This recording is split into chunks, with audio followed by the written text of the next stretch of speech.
lightning shows my weakness, the thunder knows my secrets. The storm is like a brother, it knows me like no other. So let it rumble, let it roll, 'cause it's all I know.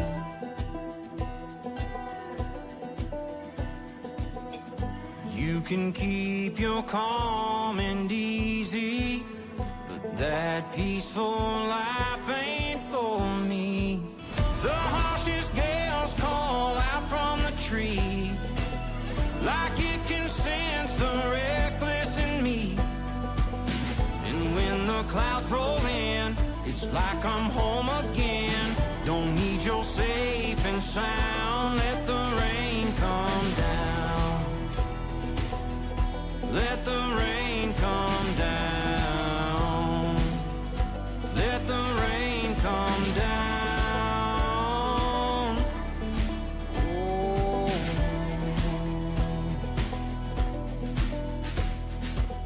I see the waters rising with waves as strong as iron. My soul was born for running. The darkness is my compass, and I will follow where it goes, 'cause it's all I know.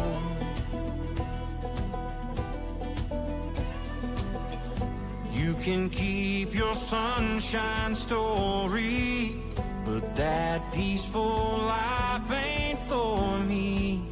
The harshest gales call out from the trees, like it can sense the reckless in me. And when the clouds roll in, it's like I'm home again. Don't need your safe and sound, let the rain come down. Let the rain come down.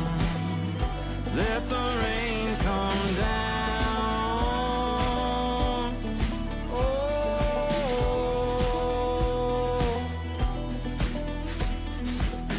Sirens ring and run for shelter. I will chase that storm forever. The harshest gales call out from the trees, like they can sense the reckless in me. And when the clouds roll in, feels like I'm home again. Don't need your safe and sound, let the rain come down. Let the rain come down. So let the rain come down. Let the rain come down. Welcome to the locker room. I am Nancy, however you want to say it. I am sorry I was gone for the whole last week. Tuesday, a very dear friend of mine that I've known since I was in high school, we didn't know if she was having a stroke or some sort of a seizure or what was going on with her. Her whole entire body started shaking, and she's already non-weight bearing on her right leg because she broke it and had to have surgery on it. And so she has one of those scooters she puts her knee on and she goes back and forth. And she was on her way back from the bathroom, and her husband was standing behind her, and her body started having this shaking fit. It was like everything was shaking. Her legs, her hands, everything was shaking, and she fell. Well, she managed to get herself scooted over to the couch, but her husband couldn't help her get up on the couch because she couldn't put any weight on her right leg. So he called a friend of hers to come over and help her get up on the couch. Well, he was explaining to the friend what was happening and what had been happening, and she said, "You hang up from me right now and you call 911. So they got fire and ambulance out there, and they got my friend lifted up, and the paramedics and everything, they took her to the hospital there in Hutchinson. And they ran a bunch of tests, and they couldn't figure out what the problem was. They could not. What they did determine after hours in the ER was that they were not equipped to help her. They thought it was something neurological. So they took her to Wesley on Woodlawn in Wichita. There's two Wesleys, with Wesley Main and Wesley Woodlawn, and she went to Wesley Woodlawn. And she was supposed to get an EEG done that day. But that night, when the doctor finally come in to see her, he's like, "Why are we doing an EEG? We don't know what's going on with you." So he had to call her doctor in Newton and her doctor in Hutchinson and her cancer doctor and her neurologist and everybody else that she's affiliated with, because she's also fighting stage 4 appendix cancer. So long story short, this was Tuesday. Wednesday, they didn't do anything except come in finally Wednesday night and scheduled her EEG. Was supposed to happen that night. And they come in and hooked her all up about 8:30, 9 o'clock, 7:30, 8 o'clock, I guess it was. They hooked her up. She had 28 leads around her head, and then they bandaged her head up and everything. And they had this monitor there, and the doctor could monitor her from his office at the same time it was being monitored on the computer, and she was on video, and so he could see if she did it jolting or shaking or anything, and he could see the neurological. And then he could also see when somebody spoke to her, the kind of responses that it generated in her brain. Well, Thursday, she went completely lethargic. She didn't know who she was, who any of us were. She could not even hardly speak. If she said, like her husband, their car insurance had lapsed, and he got them car insurance that day. And when he came in, I was there before he was there before I was. And she didn't exactly recognize me, but I brought her a gift because she collects milk glass, and I had found a cake plate that was milk glass, and I knew she would love it. But I didn't know when I came into the building that she was lethargic. So I give her gift. She says, "Oh, that's pretty." 5 times. "That's pretty. That's pretty." And it's like she could tell something was there, but she didn't know why she was getting it. And then when her husband got the insurance on the car and everything, she said, "Insure cars, insure cars, insure cars." 5 times. She didn't even know. And then that evening, they took the leads off of her, and she touched where the tape had been on her face, and she was like, "Sticky, ew, sticky, ew, sticky," and over and over until we got her fingers cleaned with wet wipes. Got her cleaned up, and she wasn't sticky. We got the sticky off of her forehead, and I requested one of those shampoo shower caps that you can shampoo their hair. They finally brought it in, but it was the next day before they would actually let her use it. So they didn't even heat it up or nothing until the next day. And then I used it on her head and got as much of the Hey, H. Davis, hello, hello, hello. So I used as much of it. I used it and got as much of the sticky out of her brain as I could, her hair as I could. But by Friday morning, Thursday, she didn't know her head from her tail. Friday, she was normal. I'm doing very well, thank you. And my friend that has been in the hospital, Friday, she got to go home. Friday evening, they did a spinal tap on her because they couldn't figure out anything neurological. So they did the spinal tap on her. And we don't know the results of that, except some doctor somewhere, as she was being discharged. What's the matter, sweetie?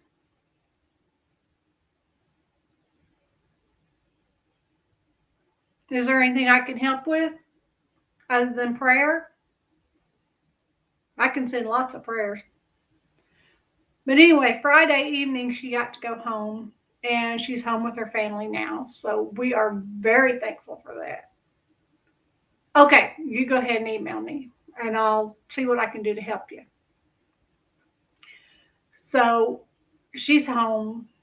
I went yesterday. Her husband had to go have a X-ray done on his shoulder because he's not been able to use his shoulder since June when he was in IT because he's a Army Reserve. And he was in the reserve and got his shoulder hurt in the reserves, and they finally just now did the X-rays on it. And he's got nerve damage, and he's going to have surgery on his rotator cuff once the nerve damage goes away. Okay, I just got your email.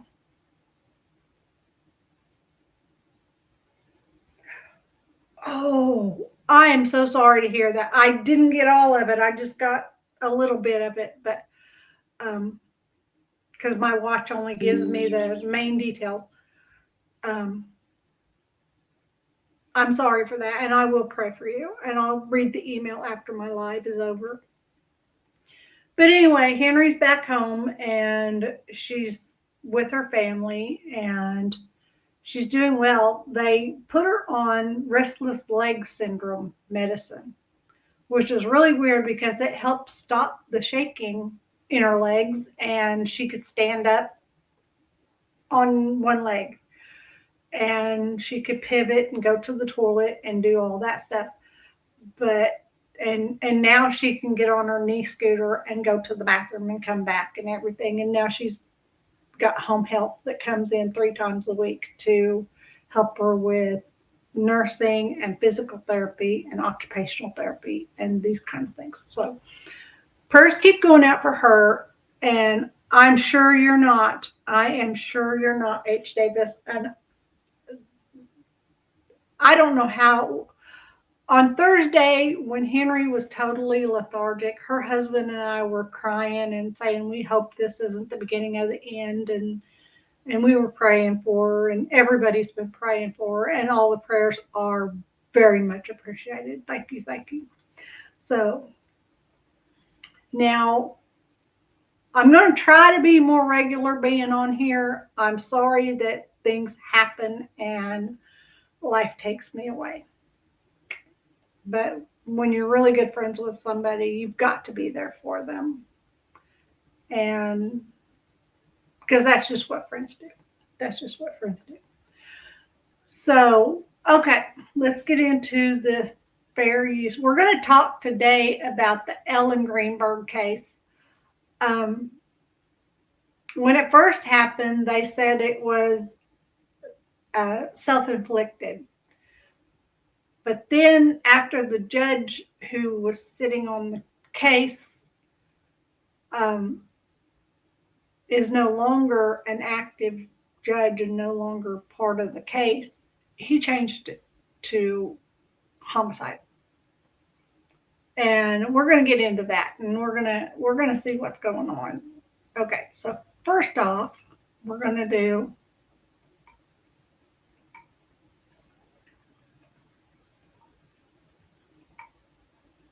our fair use, because everything's fair use, and I'm not trying to infringe upon anybody, and all of the sites are noted down in the description.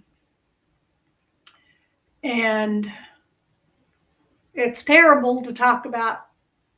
The good news is, I don't know if anybody's heard, but last week, I think it was Friday, Thursday,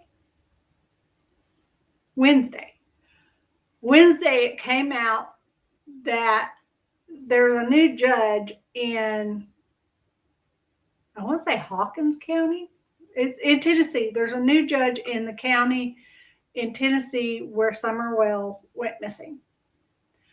The new judge requested a new search for Summer Wells, and a body that is believed to have been Summer Wells was found right at just about a mile from the house on the hill that they live on, up on their hill.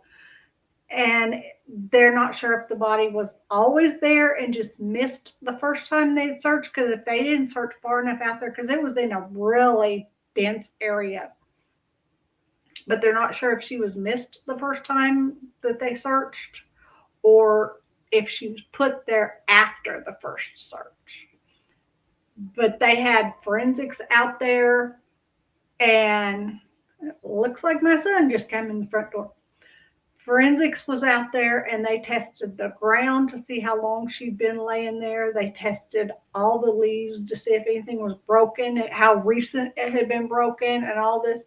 And they sent her poor body off, the child's poor body off to the forensic lab to see how long it had been, do DNA to find out if it is summer.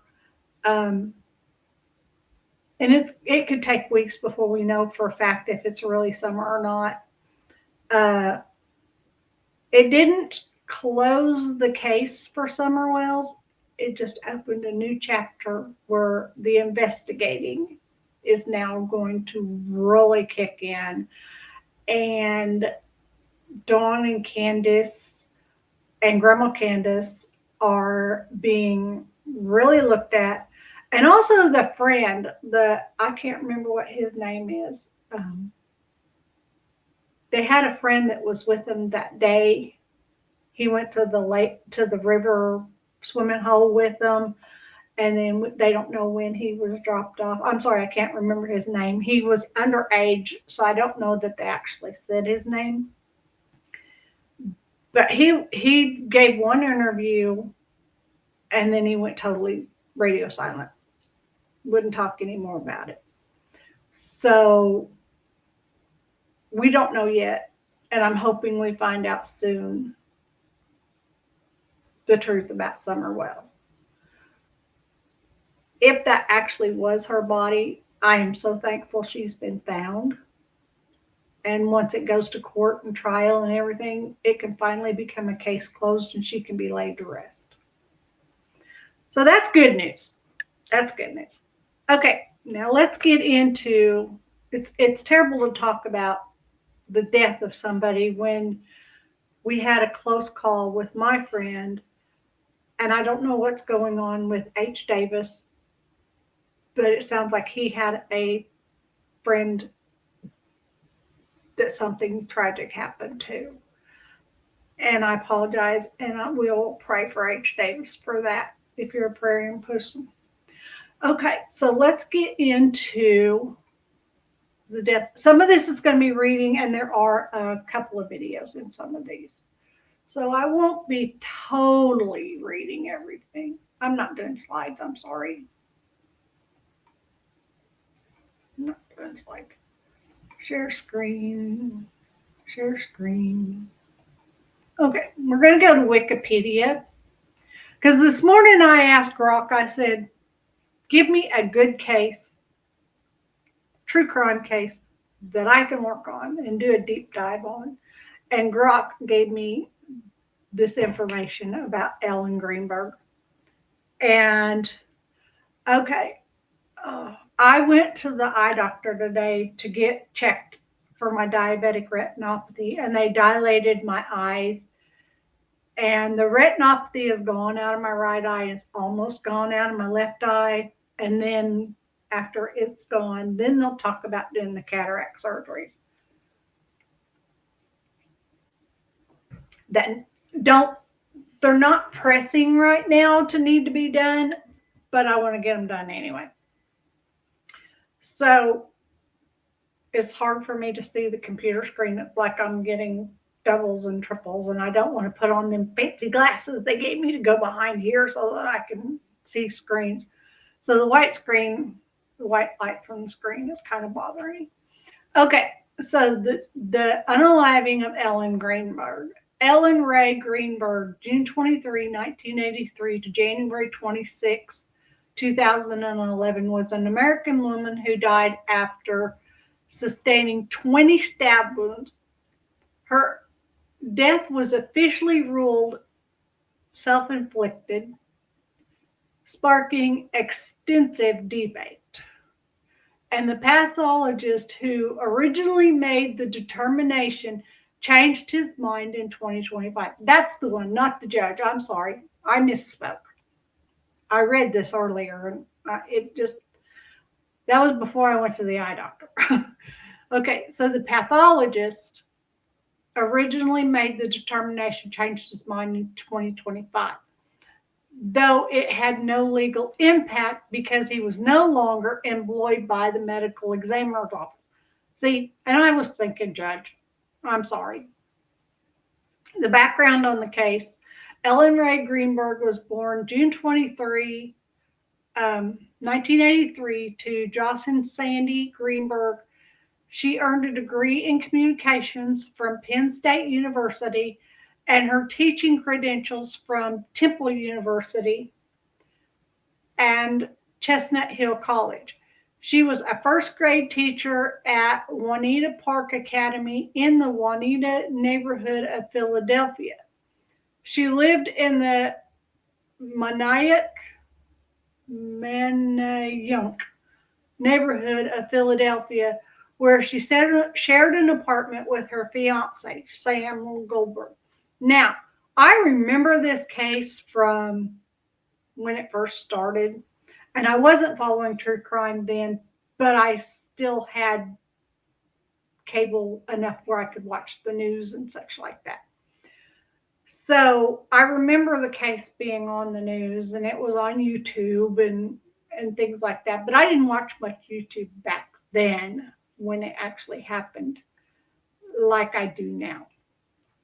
And I really haven't been on YouTube a lot lately because I am in season 13 of the series Supernatural. And I started with watching the show The Winchesters, which was like one season, and it's like a preamble to Supernatural. And now I'm watching Supernatural. I'm just actually, my TV in there is on Netflix, and it's signed. I got 19 more minutes of the episode I'm watching, and I'm in like it's either season 12, episode 15, or season 13, episode 15. I can't remember. But I wake up watching it, I go to bed watching it, and I remember which episode I was on when I fell asleep, so I can go back to that episode and rewatch it and watch it when I'm not doing other things I have to be doing. Okay, so the incident, on January 26, 2011, a blizzard hit Philadelphia, prompting Greenberg to leave work and return to her apartment. At approximately 6:40 p.m., Greenberg was pronounced unalived as a result of 20 stab wounds, including 10 to her back and neck. There were also 11 bruises in various stages of resolution on her right arm, abdomen, and right leg. Okay, to me, that sounds like DV. I'm sorry, but I would automatically, if I was an examiner, I would automatically be looking at DV, regardless what the fiance said. I busted in the door because it was locked from the inside. Okay, yeah. Well, anyway. Okay, according to the investigation report, Greenberg's body was discovered by her fiance, Samuel Goldberg, who returned from a gym to find her apartment door secure with a swing latch. Okay, now get this right, okay? I'm going to break this down. January 26th, there was a blizzard that caused the teacher, they closed school, the teacher had to go home, all the students had to go home. They pretty much closed down the town, okay? But the fiance could take time during the blizzard to go to the gym? I don't really think so. I'm sorry. Unless the gym was in the apartment complex, which could be in Philadelphia, I'm not sure, but I don't really buy that. I'm sorry. That's just my brain. I don't buy it. Um, hold on just a second.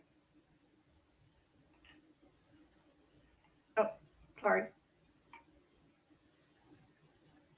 Oh, that's not what I wanted either. Where did it go? Oh, I closed it. I didn't mean to close it. See if I can pull this open.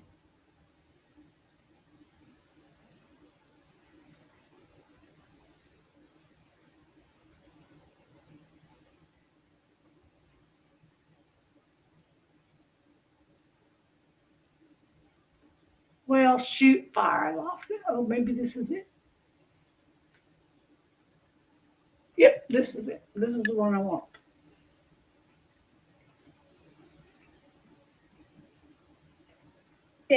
What? A bullshit? A bullshit? A bullshit. That's exactly what I feel. Okay?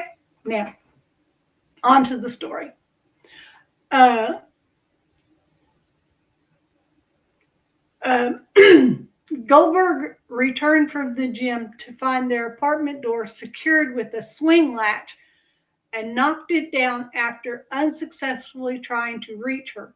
Goldberg subsequently called 911, stating that Greenberg um, poked herself and fell on the knife. Okay? I don't quite think so. But I didn't see pictures. This is like all new to me because it's been so long since the case happened. The crime scene was intentionally treated as a self-inflicted by police investigators. But after the autopsy, the Philadelphia Medical Examiner's Office ruled the case as homicide. The next day, the Philadelphia Police Department differed with that conclusion, saying the unaliving of Ellen Greenberg was not ruled a homicide.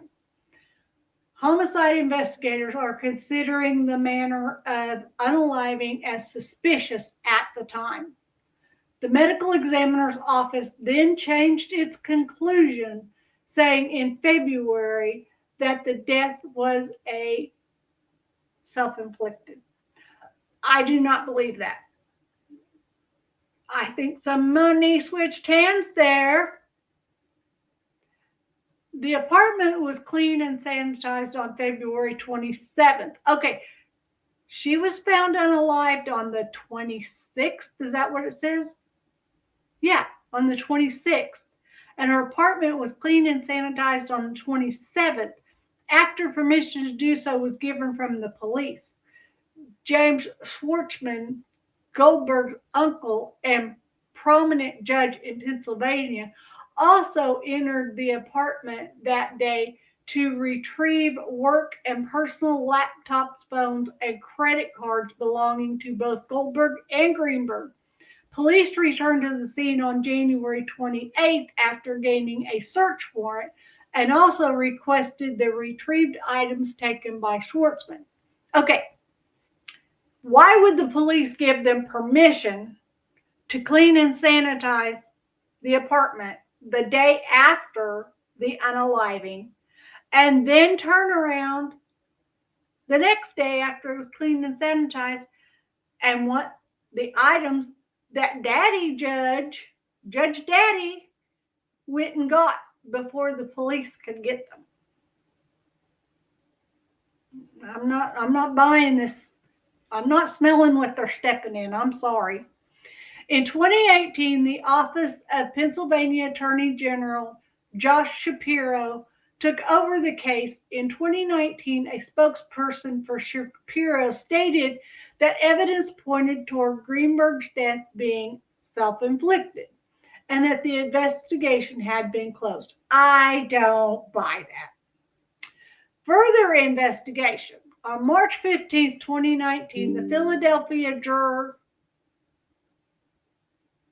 woman in distress turns out to be a noisy goat called Simon. Really? Okay.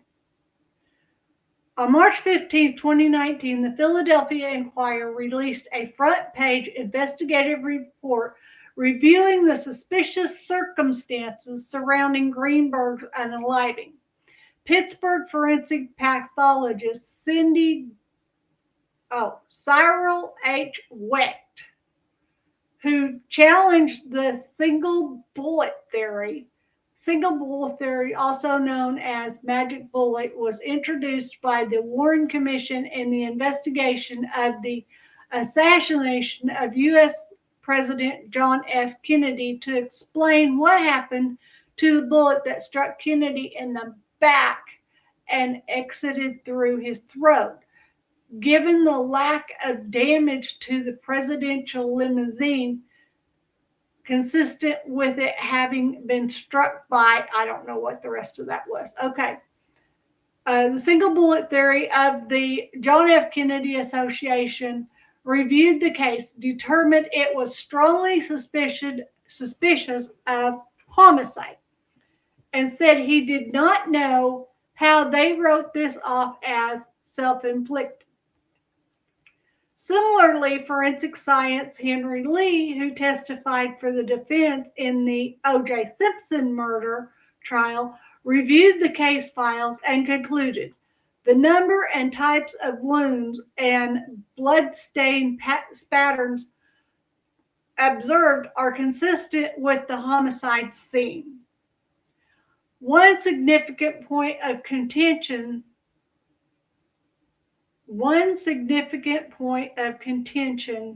were the stab wounds that allegedly penetrated Greenberg's brain.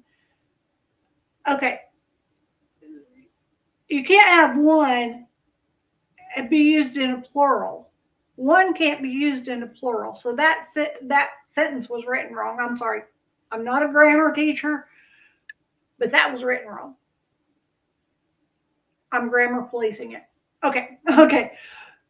Penetrated Greenberg's brain. Wayne K. Ross, an investigator hired by the family, wrote that the wounds to the brain and spinal cord would have caused severe pain, cranial nerve dysfunction, and traumatic brain injuries. The original medical report stated that an esteemed counseling neuropathologist, Lucy Belayan Rourke Adams, had determined there was no such wound. Okay, how can it be there and then not be there? Did she heal after death? I don't think so. Okay. But when asked about the case 7 years later by the Philadelphia Inquirer, Rourke Adams responded in writing, "I have no recollection of such case, and I would conclude that I did not see the specimen in question although there is a remote possibility that it was shown to me. The newspaper examined the records and determined that there was no bill, invoice, or report from Rourke Adams for this case." I'm saying cover up. I'm saying if you're going to be part of the case and you're going to do the medical examination and you're going to see this, then all of a sudden you're going to say you weren't part of it and the paperwork's all missing. I am saying deep cover up. Okay? And we're only on page 1, so let's keep going.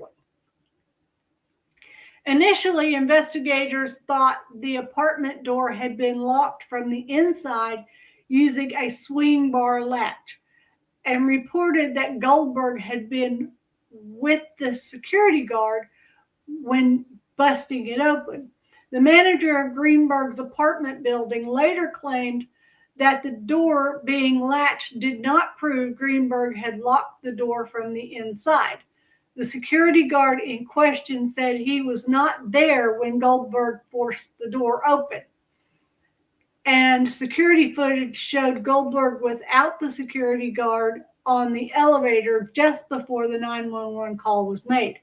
An analysis of phone records by CNN also appeared to contradict claims by 2 relatives of Goldberg's that they had been on the phone with him as he broke the door down. So his relatives are saying they were talking to him, two of them, when he broke the door down and placed the 911 call. Something don't add up there. Legal action. Okay. In October 2019, Greenberg's parents filed a civil suit against the Philadelphia Medical Examiner's Office and Marion Osborne, the pathologist who conducted the autopsy in the Philadelphia Court of Common Pleas. The suit seeks to change the manner of unaliving to homicide or undetermined, citing new information and the fact that Osborne admitted to changing the manner of death at the insistence of the police. Photogrammetry is the science of technology of obtaining reliable information about physical objects and the environment through the process of recording, measuring, and interpreting photograph images and patterns of electromagnetic radiant imagery and other phenomena.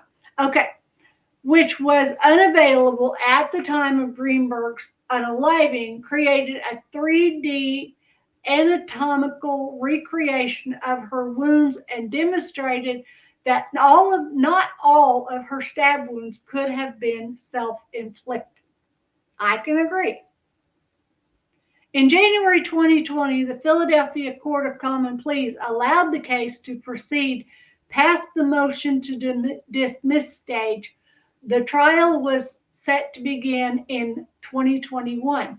In February 2022, the Pennsylvania Attorney General's office under Shapiro reaffirmed that her unaliving was self-inflicted, which was criticized by Greenberg's parents. In August 2022, the Chester County District Attorney's Office announced it would reopen the investigation into Greenberg's unaliving shortly after the Pennsylvania Attorney General's Office relinquished the case due to an appearance of conflict of interest. On July 30th, 2024, the Supreme Court of Pennsylvania Eastern District granted a petition for allowance of appeal to review the challenges to Greenberg's cause of unaliving. In February 2025, following a lawsuit from Greenberg's parents, a settlement was reached in which Greenberg's unaliving would be reinvestigated. Osborne filed a sworn statement in which he stated he no longer agreed with the ruling of her unaliving as self-inflicted following a review of additional information in the case. In February 2025, the pathologist that originally ruled the case as self-inflicted signed a document stating he amended his position on the cause of her unaliving, no longer considering it a self-inflicted. He wrote, "It's my professional opinion Ellen's manner of unaliving should be designated as something other than self-inflicted." Since Osborne is no longer employed by the Philadelphia Medical Examiner's Office, his statement does not have any influence on the official death certificate. Media coverage was followed by many 48 Hours, the Dr. Oz Show, People Magazine, Inside Edition, Philadelphia Inquirer, CBS Philadelphia, Good Day Philadelphia, Fox 29 Philly, all of these places. And these are the references where the sources where all of this was found. Okay? So next,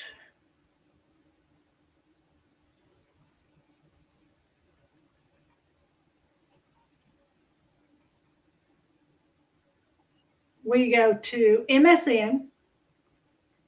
Judge blasts the city in Ellen Greenberg's case. Justice delayed is justice denied. And you know what? That's exactly how I feel about the Sebastian Rogers case. I believe that Sheriff Snugglestruggle knows a lot more than he's stating, but because he wants to stay in charge of the county, he's being paid, in my personal opinion, by some people who are related to Sebastian Rogers by marriage only.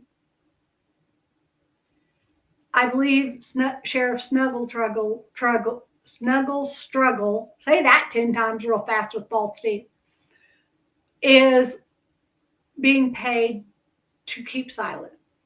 I believe once Sheriff Struggle is no longer in office and we have a new sheriff, then and only then will we find out what happened to that poor baby, Sebastian Rogers. That's my opinion, and I'm entitled to my opinion. I'm not laying blame. I'm just stating we've got to get Struggle out of there before we'll find out what happened to Sebastian Rogers. Has to be somebody that cannot be controlled by family members. Okay?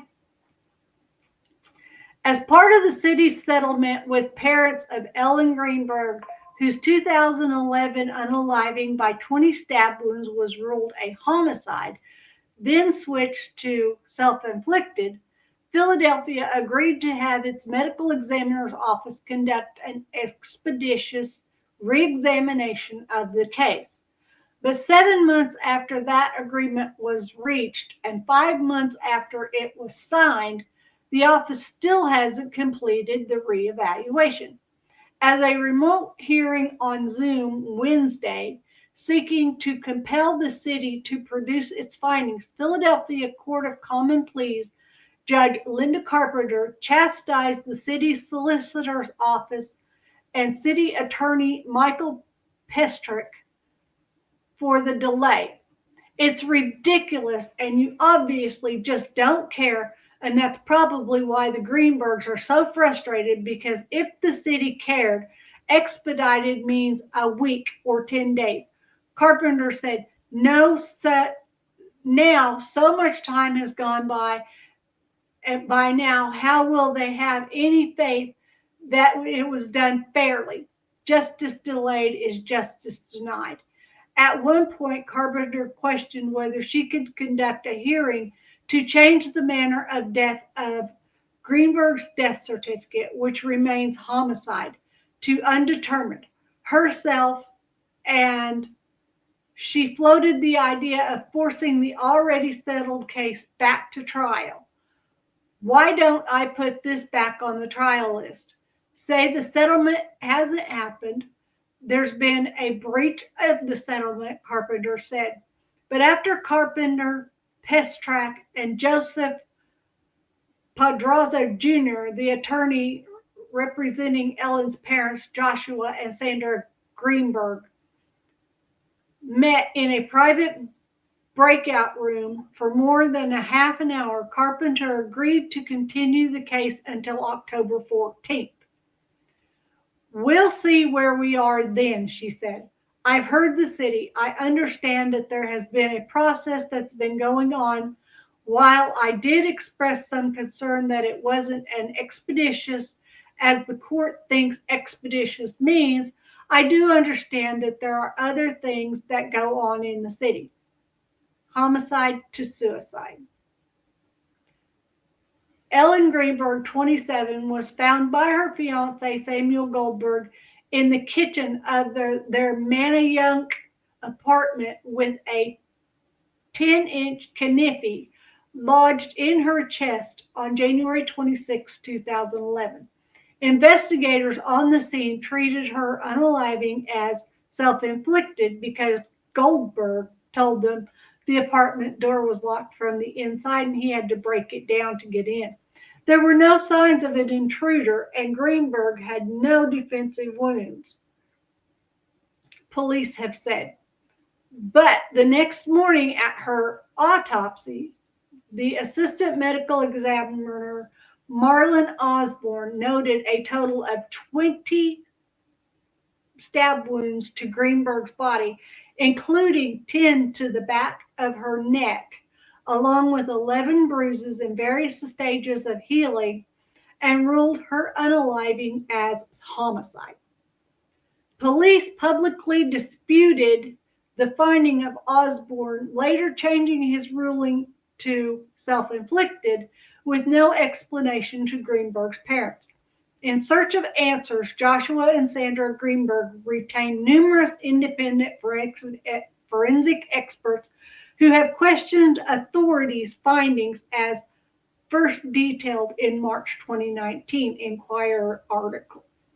The couple subsequently filed 2 lawsuits against the city, one seeking to have the manner of their daughter's unaliving changed from self-inflicted back to homicide or undetermined, and the other alleging the investigation to Greenberg's death was embarrassingly botched and resulted in a cover-up by Philadelphia authorities. I agree with them.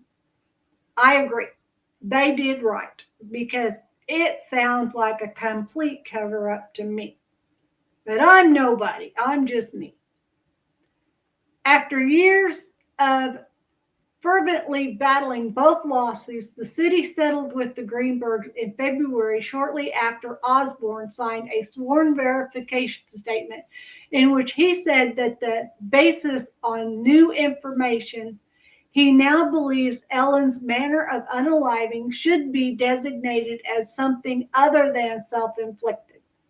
Among the terms of the settlement was an expedition re-examination of the manner of Ellen Greenberg's unaliving, a $650,000 monetary settlement, which was already paid, and an agreement from the Greenbergs never to sue the city again. Understaffed. At the hearing Wednesday, Pozzaro said he filed the motion to enforce the settlement because he and the Greenbergs thought a judicial nudging would compel the city to complete its reexamination.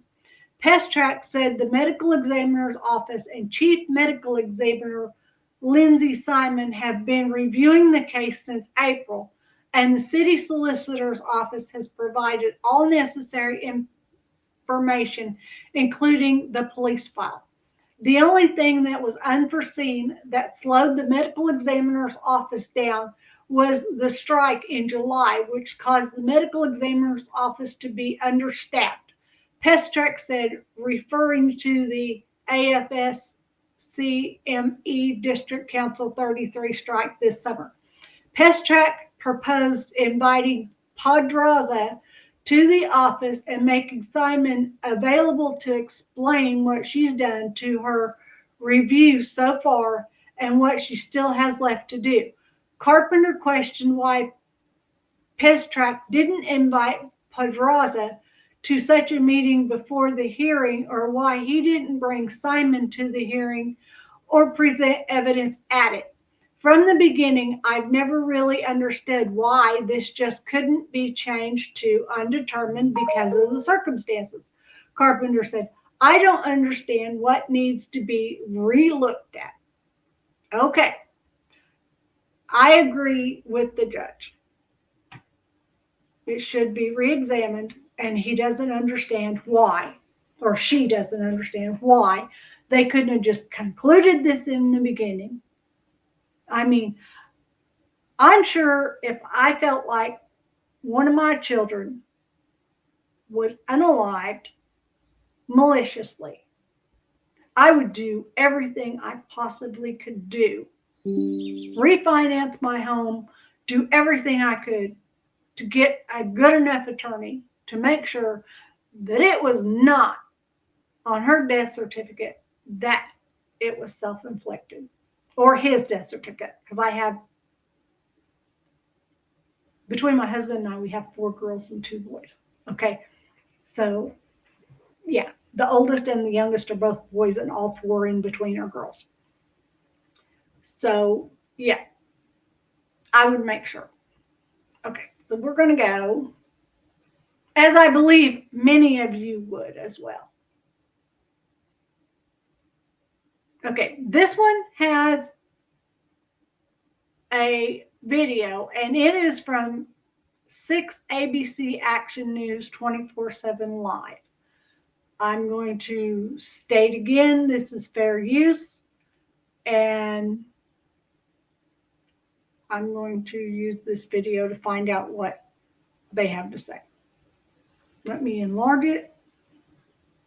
Taking over the investigation into the controversial death of Ellen Greenberg. She's the Philadelphia schoolteacher who was found dead of multiple stab wounds 11 years ago. Authorities said it was suicide, but her family continues to believe otherwise. Action News' Annie McCormick has the latest. The Chester County District Attorney's Office now has the case and will begin investigating it. Ellen Greenberg's family has been trying to change the suicide ruling for over a decade. I'm ecstatic. I think for the very first time, we may get an objective assessment of the case with somebody who will honestly look at it. She was a very beautiful young lady. This picture right here shows she's full of life. She's vibrant. She's got so much going for her, and you can see it in her eyes. She's just so beautiful. Attorney Joe Pedraza represents the family of Ellen Greenberg, the 27-year-old woman found stabbed 20 times in her locked Manayunk apartment in 2011. She was discovered by her fiance. The medical examiner initially ruled her death a homicide, then changed it to suicide after information provided by police. Ellen's parents have fought to have it changed to homicide or undetermined and have filed 2 lawsuits against the city. Pedraza says new evidence, including information from a deposition with a pathologist in the medical examiner's office, should be enough to change it. This has taken 11.5 years. We want justice for our daughter, and maybe this will bring justice for others too. When the Greenbergs wanted the Philadelphia District Attorney's Office to re-review the case in 2019, District Attorney Larry Krausner sent it to the Attorney General's office because he previously represented the Greenbergs. Okay, so he had represented the Greenbergs, so because they were suing his office, basically, he couldn't represent them again because that's conflict of interest. So he had to send it to the Attorney General. Okay, and this is her showing off her beautiful engagement ring. I'm sure that's what's going on in this picture. She was so happy. All right, let's go. The Attorney General's office agreed with the suicide determination, but in July, the AG's office kicked the case back to Philadelphia, saying the AG's office doesn't have an actual conflict, but there have been allegations of an appearance of one. The Philadelphia DA then referred the case to Chester County, who released this statement today saying, quote, "Our office has accepted this referral from the Philadelphia District Attorney's Office. We have assigned an investigator and prosecutor to review it." You can read the Pass the buck. Serial. Pass the buck. We're going to handle this. We're going to do what you're telling us to do, but we're going to blame it on, we're going to get somebody else to do it because, you know, we don't want to be responsible. That's what I believe at this moment. Only at this moment. Okay, here's another short video from 6 Action News, ABC 24/7. This is a different hearing. Let's go full live or full screen. And credit for this is in the comments below. The mysterious death of a Philadelphia teacher was back before a judge this afternoon. Lawyers for Ellen Greenberg's family are working to get answers as to what is taking the city so long to conduct an independent review of the autopsy by a new medical examiner. Earlier this year, the city settled 2 lawsuits with her family.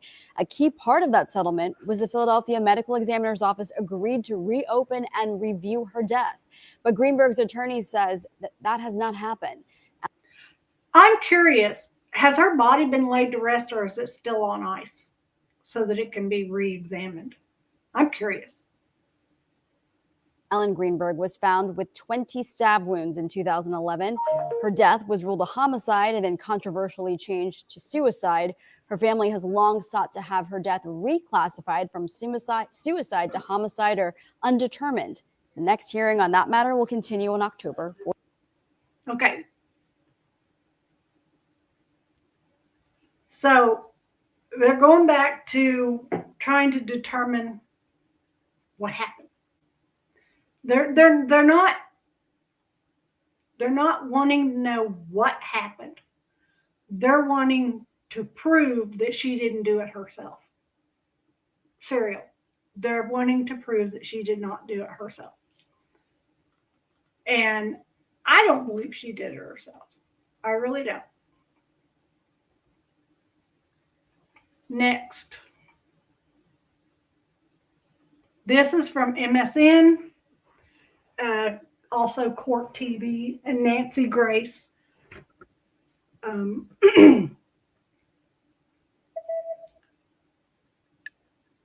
Okay. Nancy Grace fights for answers in Ellen Greenberg's unaliving. Denver, Colorado, Court TV, months after a medical examiner reversed his ruling and called Ellen Greenberg's death a homicide, Nancy Grace highlighted the case at CrimeCon, urging the audience to join the fight for justice. Amen. Nancy Grace and Joseph Scott Morgan speak out about Ellen Greenberg at CrimeCon on September 5th, 2025.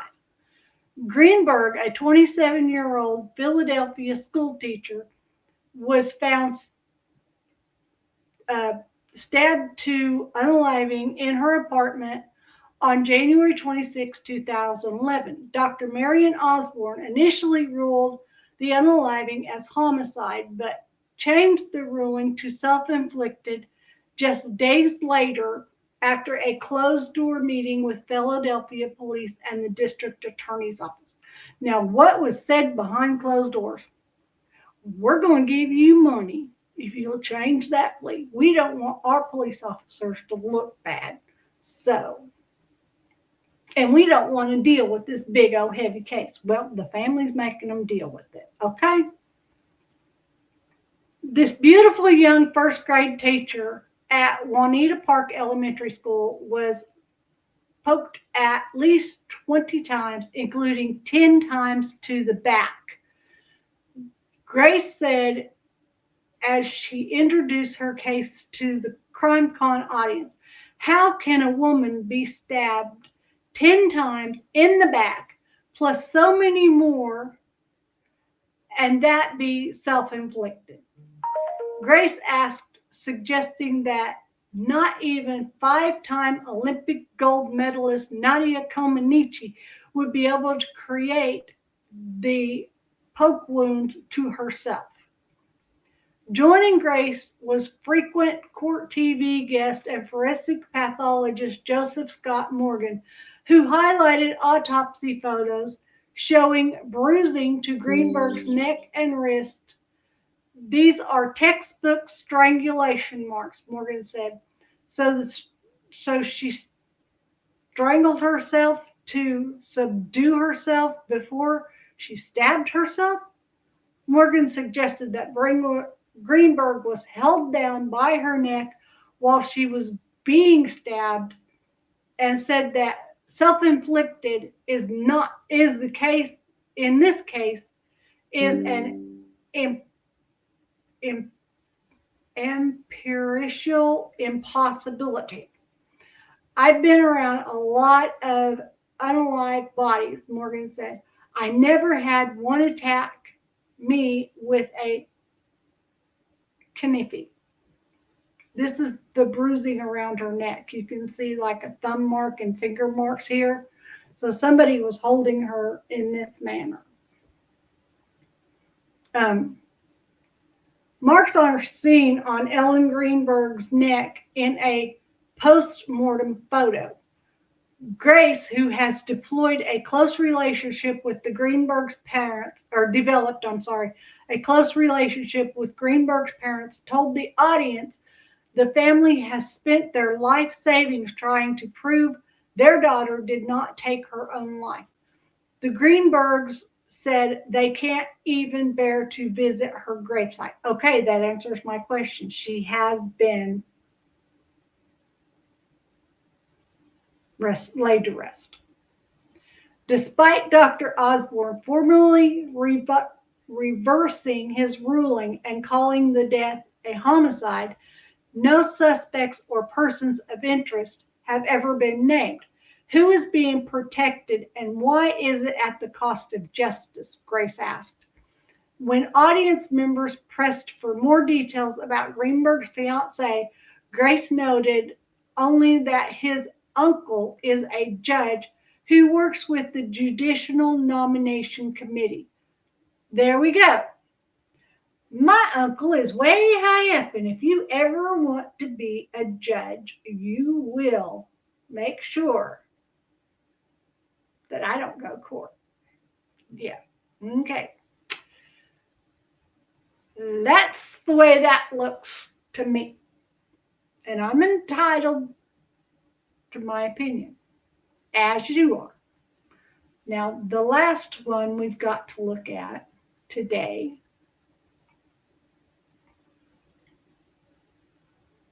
is, and this is from MSN, Channel 2, WESH Orlando. Unsealed documents reveal new details in former Seminole County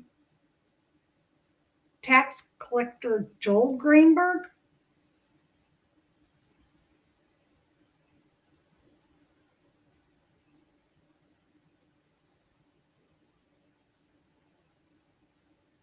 Okay, this is the wrong case. I am so sorry. They have the same last name, but this has nothing to do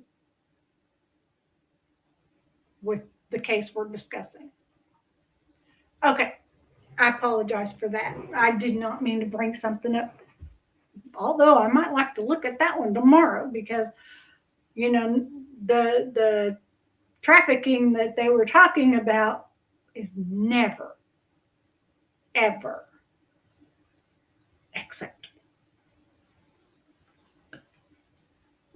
Okay, so now we're waiting for them to re-examine her case files, the papers and everything.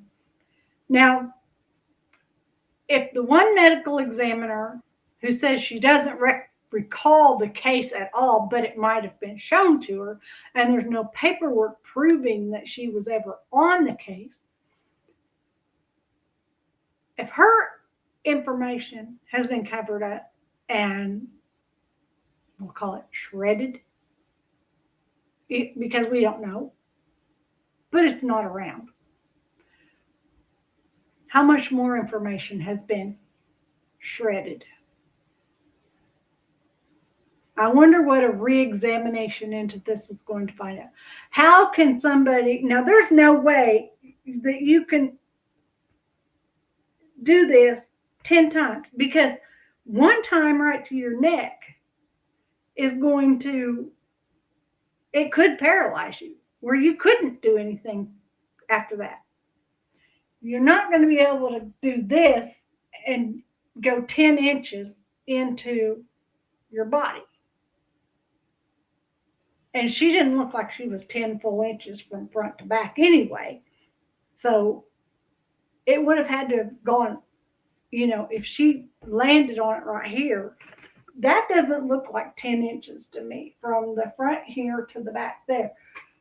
It had to be poking out if she landed on it. Okay? And they can tell in pathology, in autopsy,